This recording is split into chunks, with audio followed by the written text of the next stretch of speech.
The air thrums with silence before the storm. Dawn breaks over Las Navas de Tolosa's rocky slopes. Castilian infantry trudge forward, cloaks glowing in pale light. At their heart, the royal standard plants, firm in the earth marking the moments later, the eastern flank stirs as Leonese heavy cavalry rides forward on already mounted destriers. Polished steel cuirasses reflect the rising sun, while a commander scans the valley floor. They advance as a single breathing entity, the steady rhythm of their movement. Mid-morning brings a commanding elevation to the southern ridge. Aragonese riders hold their ground in light mail armor, blending with the dry grass. A scout grips a wooden spyglass, while the commander raises a single hand, signaling a slow descent down the slope as the crimson cross catches the midday sun. Late morning shadows stretch across the northern approach, as Navarrese scouts move through the scrubland. Bareheaded and deliberate, they test the cracked earth before each step. The laid figure pauses, hand resting on a curved sword pommel. By noon, the sun bleaches the color from the landscape. Andalusian infantry stand shoulder to shoulder along the forward defensive trench, linen tunics stained with dust. They brace forward in unison, knuckles white on wooden shields, while their commander tracks the approaching crimson cross. Early afternoon heat radiates from the compacted soil behind the Andalusian line. Berber cavalry reserve waits in the shadow of the ridge, lamellar armor catching the harsh light. The commander grips a curved sword and raises a hand, signaling. Mid-afternoon settles over the central command pavilion as heavy canvas walls flap in the dry wind. Inside, officers move with measured steps, mail armor catching the golden hour light. The commander rests a hand on a stone marker, his gaze fixed through the tent, opening as the battle. Late afternoon casts long shadows across the elevated stone parapets. Moorish archers stand in low, stable stances, gripping single wooden bows with sinew backing. They hold their ground, breathing steadily, waiting for the command to loose a devastating volley against the advancing Christian forces below. Dusk descends upon the western flank as Portuguese crossbowmen advance across the dry grass. Heavy wool cloaks brush the cracked earth, while they move with deliberate slowness.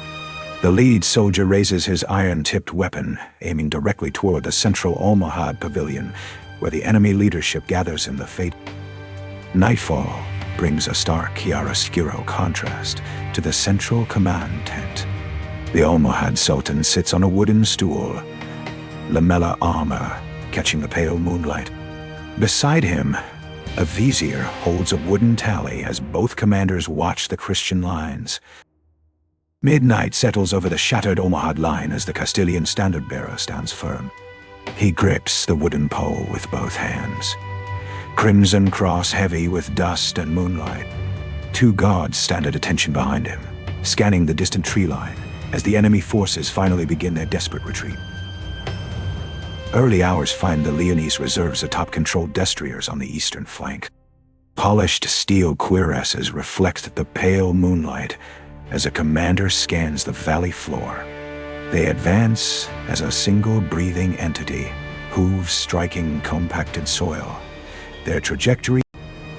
Dawn breaks over July 17th as Aragonese light cavalry rides forward on the northern approach. Mail armor blends with the dry grass while a commander scans the abandoned camp.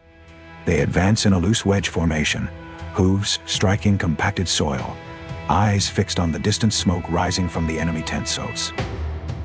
Mid-morning sun beats down upon the ruined command pavilions. Andalusian commanders stand among collapsed canvas walls, linen tunics stained with dust. The lead figure rests a hand on a stone marker, pointing toward the distant valley where the crimson cross marks the exact point where the Almohad defense has shattered.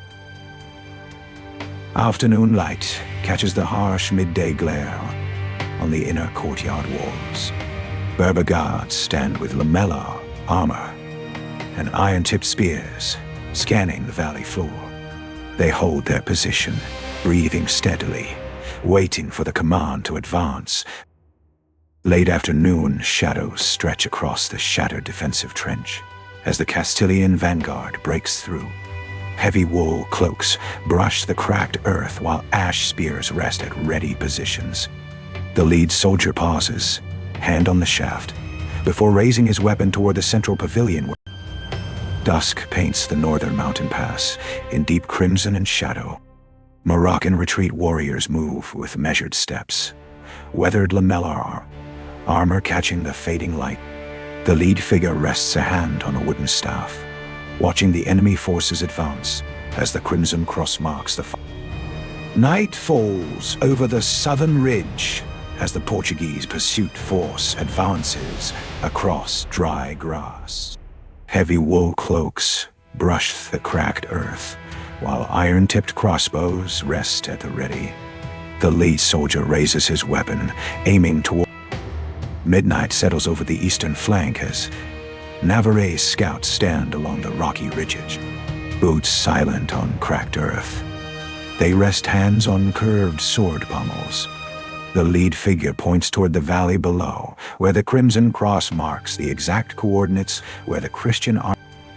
Dawn breaks over July 18th, as the Christian victory standard stands anchored to the rocky ground. Heavy canvas walls flap in the dry wind, while officers move with measured steps. The commander rests a hand on a stone marker, watching the enemy forces retreat as the battle finally concludes.